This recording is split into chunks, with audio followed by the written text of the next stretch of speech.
Look at the picture. That's Alonso blaming Petrov for not letting him pass, and that one place cost him the 2010 driver's title. Or he thought so. This is not Petrov's fault, but a strategy error.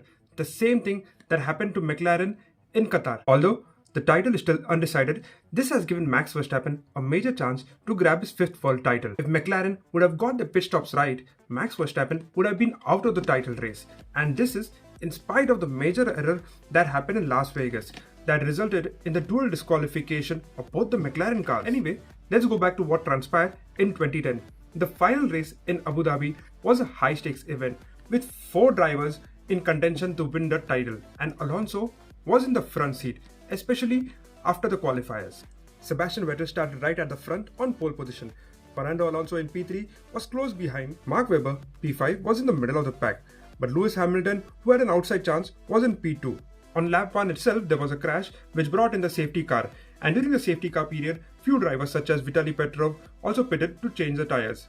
This one pit stop was a small action which changed the outcome of the entire championship. Especially, the race turned out to be a one pit stop race. The main trouble started when Ferrari got worried about Webber, who pitted on 11. With the soft tyres now degrading faster, Alonso was called into pit at lap 15. When Alonso came back into the circuit, he was right behind Vitali Petrov and Nico Rosberg in the middle of the field. The circuit in Abu Dhabi is very hard to overtake, and Vitali Petrov was driving very beautifully and defensively to keep Alonso behind. Alonso needed to finish at least 4th to win the driver's title, but lap after lap, he was unable to pass Vitali Petrov, and there were few more cars ahead of him too. And as the race progressed, Vettel was building a big enough lead with Hamilton in 2nd.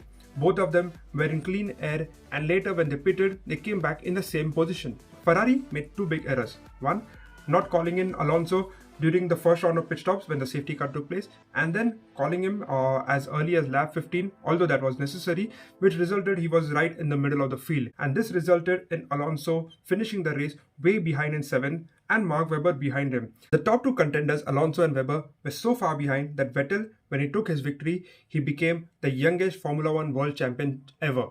Never led the world championship in 2010, and when he led, he won it.